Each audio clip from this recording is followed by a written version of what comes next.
September 1833. The cane fields of Georgia bend like broken spines beneath the weight of a sun that never forgives. Sweat drips, blood dries, and the whip sings its hymn of ownership. But tonight is not like the others. Tonight, the land itself feels restless, as though something buried deep has begun to stir. The overseers laugh loudest during the harvest festival. 7 men dressed in white linen, their hands scarred from cruelty, their pockets fat from labor they never performed. To them, this night is proof that the system holds, that the chained will never rise, that even celebration must be carved out of another man's suffering. But silence is a weapon sharper than steel, and in the smoke of the kitchens, behind the pounding of drums, 2 shadows move with a patience that only the broken can master. Elijah, sharp-eyed, unyielding, a young man who has learned to read patterns in cruelty the way others read scripture. And Abeni, silent, spectral, her grief so vast it bends the air around her. To the overseers, she is nothing. To history, she will become terror itself. They call it coincidence when men fall sick after a feast. They call it God's punishment when a cough spreads through a household. But there are some illnesses that are not born of chance nor of heaven. They are brewed, measured, ground, stirred into the belly of those who once believed themselves untouchable. And on that night in 1833, as the torches flickered over the cane fields and the overseers raised their glasses to mock eternity, something entered their blood. A whisper, a root, a powder traced from a lineage that survived chains, survived oceans, survived centuries. It would unravel 7 men, one by one, with the precision of a curse disguised as a meal. You were never meant to know this. You were never meant to hear her name, or his. History has buried them in silence because the truth is more dangerous than memory. Slaves who refused to wait for freedom, who bent poison into justice, who turned a festival into a funeral pyre. Elijah, Abeni, Georgia, 1833, the harvest feast of the damned. The Berrysville plantation was not built on land, it was built on bones. Before the cane fields spread across Georgia, before white hands wrote deeds on stolen paper, this soil had been a burial ground. The creek called it a place of restless spirits. When the first cabins were raised, the ground groaned with every hammer stroke, and yet wealth has a way of deafening men to warnings. Abeni arrived here years before Elijah, carried across the Atlantic in the belly of a ship where light never reached. Her tongue was severed from her by force of whip and silence, her daughter taken, her name buried. They called her the Ghost because she did not break as others broke. She did not scream. She did not weep. She moved through the rows of cane like mist, and when her shadow passed, even children hushed, sensing something older than pain pressed into her silence. But what they never knew was this: silence is not emptiness. Silence can hold memory. Silence can hold ritual. Within her pouch, stitched carefully into cloth that smelled of earth and smoke, lay seeds older than America itself, seeds carried from the coast of West Africa by women who hid them in their hair, believing even in chains that life must travel forward. Those seeds had fed villages once. They had healed fevers, cured wounds, ended lives when justice demanded it. Elijah noticed her long before he ever spoke her name. A young man with fire hidden beneath obedience, he carried rebellion not on his tongue, but in his calculations. He counted lashes, he studied punishments, he watched who weakened, who thrived, who broke, and when he saw Abeni clutch that pouch with a grip that never faltered, he understood. This woman was not broken, she was waiting. The overseers ruled in sevens. 7 men, each with a cruelty particular to his soul. One favored the whip, another relished starvation, a third delighted in breaking fingers for dropping tools. They were not rulers, they were predators, circling the same herd. And every year, at the end of harvest, they gathered to feast. Wine, pork, corn, music stolen from the enslaved themselves. a carnival of mockery, as though God himself had written them eternal. But even gods bleed when you learn the language of their bodies. Even tyrants fall when the roots beneath their land are older, darker, and hungrier than their dominion.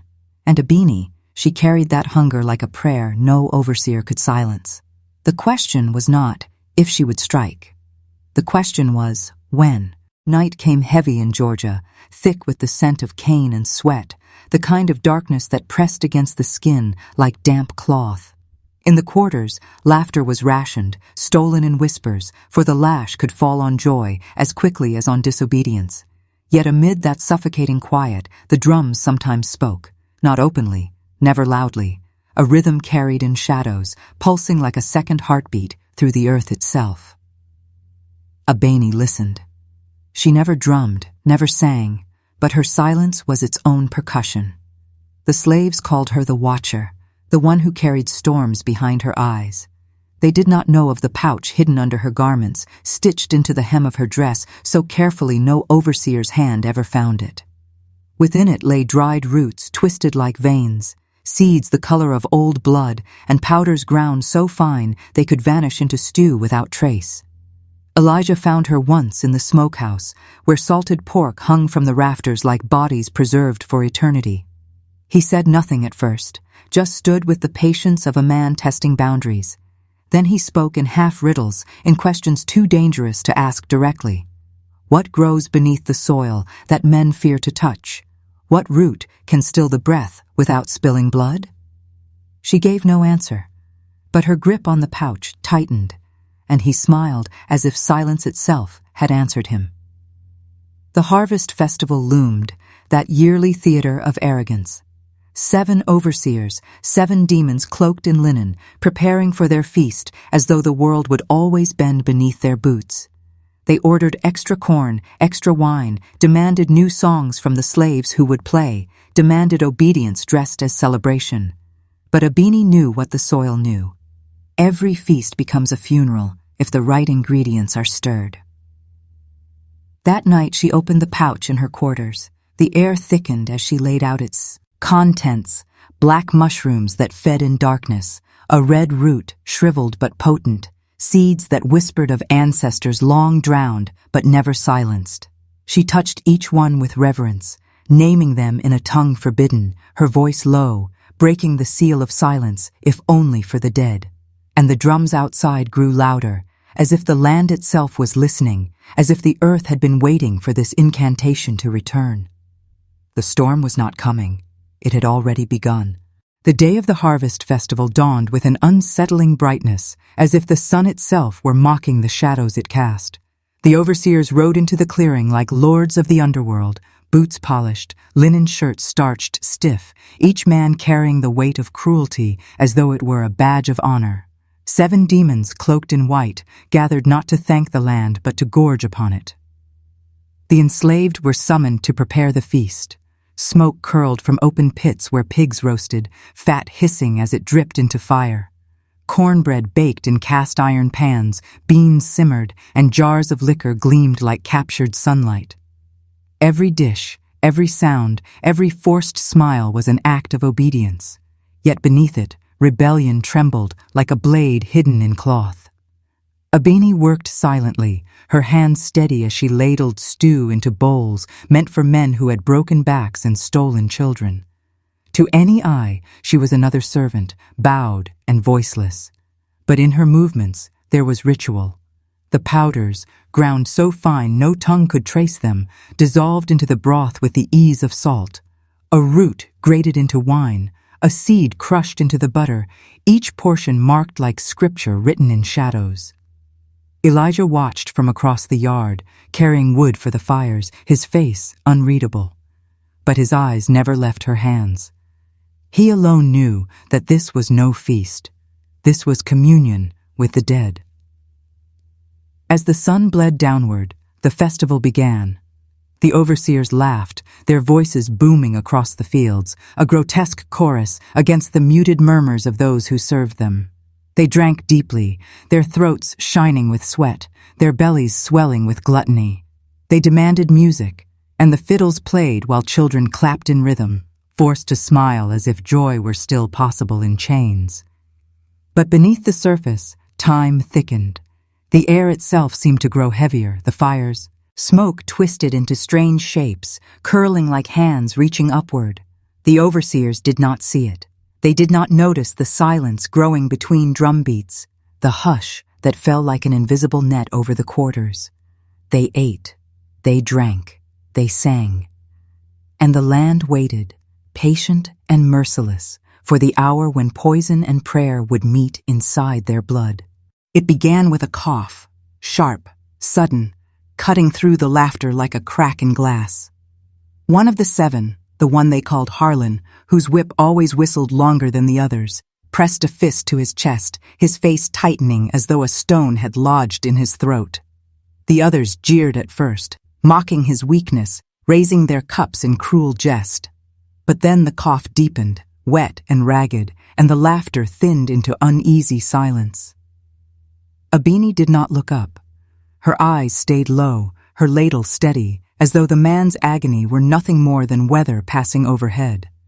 But inside her chest, the rhythm of the drums matched her heartbeat, slow and unrelenting. Harlan staggered, knocking over a platter of cornbread, his chair scraping against the dirt.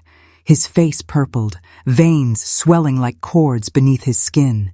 He clawed at his throat as if trying to pull something out, but there was nothing to grip.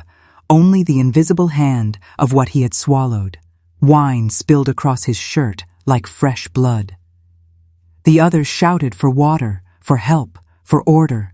Slaves rushed forward, forced into the role of caretakers for the very man who had carved scars into their backs.